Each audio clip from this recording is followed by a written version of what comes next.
तभी अगली सुबह गांव का भीम, जो कि सुमित का दोस्त था, वो भागते हुए आया और कहने लगा, जल्दी चल सुमित, गांव के जो जमींदार है ना, उनके घर बेटा पैदा हुआ है, इसीलिए वो गरीबों को मंदिर के बाहर रजाई कंबल बांट रहे हैं। तू अपने परिवार को भी लेकर चल, तेरा नंबर भी आ जाएगा। हो सकता है तेरे पूरे परिवार को 4 अलग अलग रजाई मिल जाए। अगर ऐसा ना भी हुआ तो पूरे परिवार के हिस्से में 1 रजाई तो आ ही जाएगी। सुमित ये बात सुनकर बहुत ज्यादा खुश हो जाता है और उसके बाद वो अपने पूरे परिवार को लेकर जहाँ जमींदार जी मंदिर के बाहर रजाई कंबल बांट रहे थे वहाँ पहुँच जाता है, जिसके बाद पूरा परिवार ठंड में लाइन में लग जाता है।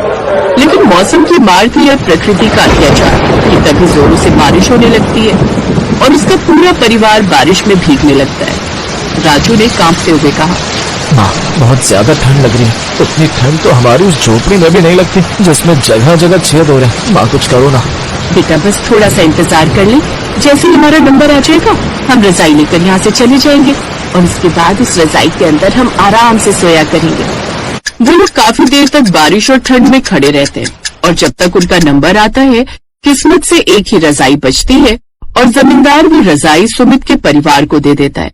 राजू बहुत ज्यादा खुश था और अपनी झोपड़ी में उस रजाई के साथ आकर वो अपनी माँ से कहता है, माँ, अब हमें किसी भी तरह की कोई परेशानी नहीं होगी और हमारा पूरा परिवार एक रजाई के अंदर सोया करेगा तो हमारी ठंड बहुत आराम से निकल जाएगी, क्योंकि रजाई बहुत गर्म जो है। हाँ मेरे बच्चे, तूने बिल्कुल ठीक कहा। अब हमें किसी भी तरह की कोई परेशानी नहीं होगी। भगवान का साथ है हमारे पास और ये गर्म रजाई। पूरा परिवार बहुत ज्यादा खुश था और उस रात को पूरा परिवार ठंड में एक रजाई के अंदर बहुत ही आराम से सोता है। सबको बहुत ही सुकून की नींद आती है। सुबह जैसे ही साधना उठती है तो वो सुमित को काम पर जाने के लिए उठाती है। अजी उठ जाइए, सुबह हो गई, आपको काम पर नहीं जाना है क्या? इतना आलस करना भी अच्छा नहीं होता है। अरे साधना, सोने दो, बहुत दिनों के बाद तो इतनी गर्मी में नींद आई है, सोच रहा हूँ छुट्टी कर लूं। छुट्टी करने के बारे में बिल्कुल भी मत सोचिए। अगर आप छुट्टी करते हैं तो आपकी तनख्वाह कटती है और हमारे राजू की पढ़ाई में दिक्कत आती है, फिर पिताजी की दवाइयों का भी तो देखना है।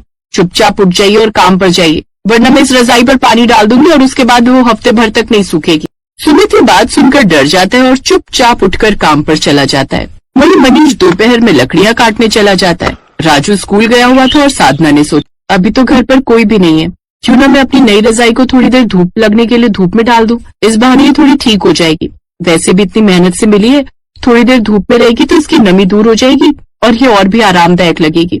साधना ये बोलकर अपनी रजाई को बाहर रस्सी पर धूप में डाल देती है ताकि उस पर थोड़ी सी धूप लग जाए और वो ठीक हो जाए और साधना घर के काम करने लगती है।